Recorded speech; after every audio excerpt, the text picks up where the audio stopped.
Planning our trip for my 69th birthday was a complete failure. The trip, however, was a complete success. I love it when a plan doesn't come together.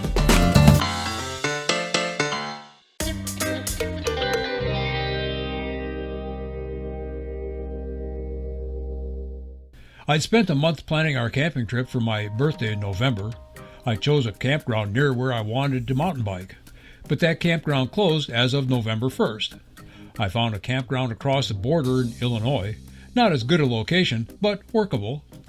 Then I discovered I needed a new seat post for my mountain bike. I ordered the post. When I got shipping info, I found the post wouldn't be delivered until the middle of the week I planned to be camping. I found one on Amazon that they promised would be delivered on time, and it was. It was also the wrong size and missing parts. After several other fails, I told my wife we'd stay home, and if we went out for pizza on the day of my birthday, I'd be a happy guy. Within an hour of that announcement, I saw a post from Grayson County, Kentucky Tourism saying that Rough River Dam State Resort Park was offering rooms for $60 a night in recognition of their 60 years as a state park. I called. They had one room left. I hesitated for what I considered ethical reasons, a story I share with my behind-the-scenes and angel supporters on Patreon. In the end, I yielded to the logic offered by the reservations clerk and booked the room. I hadn't planned on spending the weekend at Rough River Dam State Resort Park, but we did. Even then, it wasn't clear I'd be able to do any mountain biking. There were trails nearby, but we were arriving in the midst of a brutal shift in weather. Tomorrow is my 69th birthday, so we're on my birthday trip. I'm trying to talk now while I'm not trying to shout over the heavy rain hammering against the windshield. We're driving through the remnants of Tropical Storm Nicole, which is supposed to be with us for the next several days. On top of that, we're getting a cold front. Yesterday's high was 72. The high predicted for tomorrow is 42. My original plan for my birthday was to go do some mountain biking. If it was too wet to do that, I would do some gravel riding. I'm not sure either of those is going to work out. Even so, we're on our way to Rough River Dam State Resort Park in Kentucky for my 69th birthday. Looking forward to it. Glad to have you along for the ride.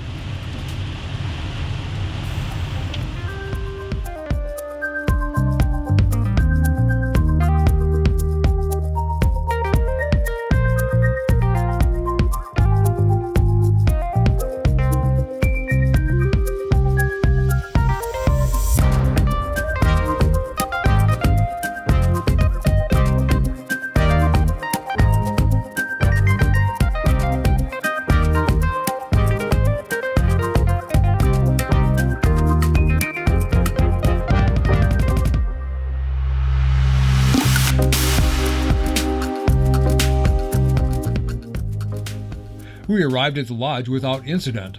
The room was nice, with a decent view of the lake, or what would have been the lake in summer. In winter, the lake is drawn down for maintenance and to better manage heavy spring rains while minimizing flood risk.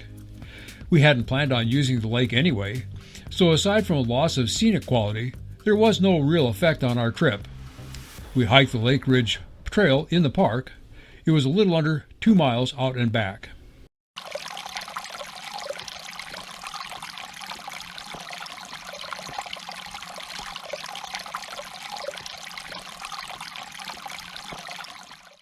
As we were sitting in the lobby later that day, I heard a couple of folks behind us chatting, and one was strumming a banjo. I thought, how appropriate to be in a lobby of an inn in Kentucky and hear somebody playing banjo. I quietly set up my GoPro to capture the player. I thought I was being sly. Half an hour later, the lobby was teeming with musicians. Turns out the Breckenridge Bluegrass Music Association plays at the park the second Friday of each month. We still might not have been aware of what was going on, but for a fluke in their schedule. The rooms the musicians usually use were downstairs, and we might not have noticed what was going on from our seats in the lobby. But those rooms were booked, so the music was in the lobby and an adjacent conference room.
I have thousands of songs on my computer, mostly blues and classic rock, some EDM, a smattering of country, and a bit of classical, but zero bluegrass. I'm ambivalent towards bluegrass. I would never play it in the truck, but if I were riding with someone else and they had bluegrass playing, I wouldn't insist they change the channel. I am not ambivalent toward live music, however. I can enjoy it very much, even live bluegrass. And while I'm not a connoisseur of bluegrass, these musicians seem profoundly talented. They were also profoundly cohesive. Some played regularly together. Some saw each other only on these special nights. One father and son who showed up had never played with the group. When we, the audience, applauded, the musicians seemed startled, as if they'd forgotten they were performing in public. Even so, we never felt like we were intruding. It was more like we were merely overhearing. We had not planned on enjoying 4 hours of live bluegrass. It was an unexpectedly wonderful evening, and we'd go back to the park or one of the other venues the Breckenridge Bluegrass Music Association plays just to hear them again.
The morning of my birthday, we awoke to light snow.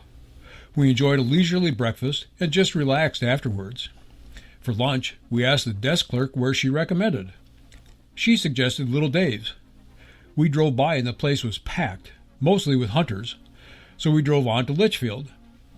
There wasn't much on the courthouse square. We checked out Storehouse Coffee, but they didn't have any lunch items. We went next door to Loft Gifts and browsed a bit.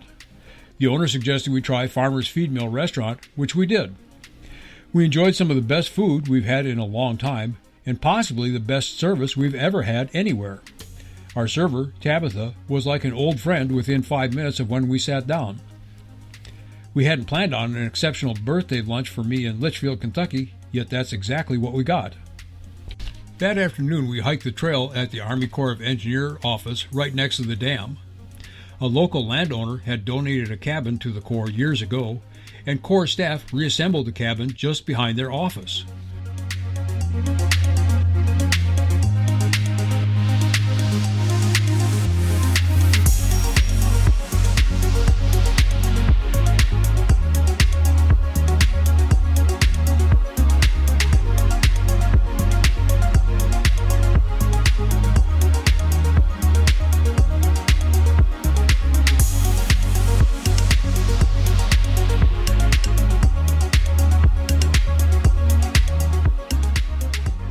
We also saw a debris field, which was where the state park dumped their demolition debris in years past. There is a massive dam remediation project going on, although it's on hold awaiting funding. Besides reinforcing the dam, the project includes acquisition of the state park property where the debris is located and cleanup of that debris, plus an extension of the trail. We hadn't planned on hiking new trail in the snow on my birthday. We chatted with our server at breakfast on Sunday. When she heard we were hikers, she recommended Jeffrey's Cliffs up in Hancock County, Kentucky, near Hawesville. We could easily work that into our return route home that day. Jeffrey's Cliffs is a 230-acre sandstone plateau with cliffs, rock shelters, and more than 5 miles of hiking trails. It's not open every day, but it is open on Sundays, so off we went. We hiked only the lower trail. The stairs to the upper trail were icy, and we were eager to get home. Mostly, though, we were content to hike only part of the facility, knowing we'd return. It's a special place and easy enough for us to get to.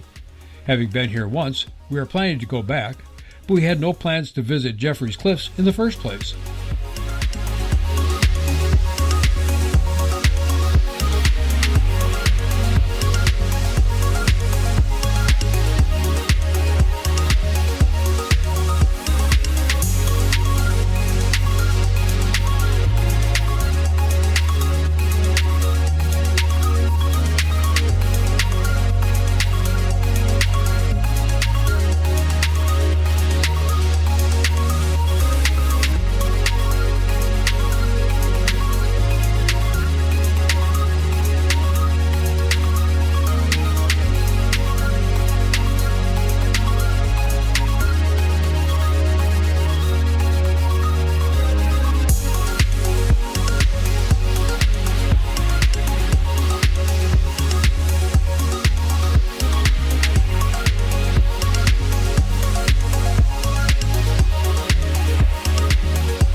So that's it.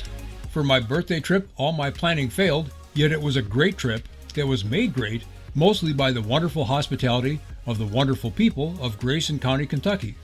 We love you folks, and we look forward to seeing you again. I'm Rich Reese, and I'll see you out there. My thanks to those supporting my efforts. You can do so on a monthly basis through Patreon or with a one-time contribution through PayPal. Links are in the description.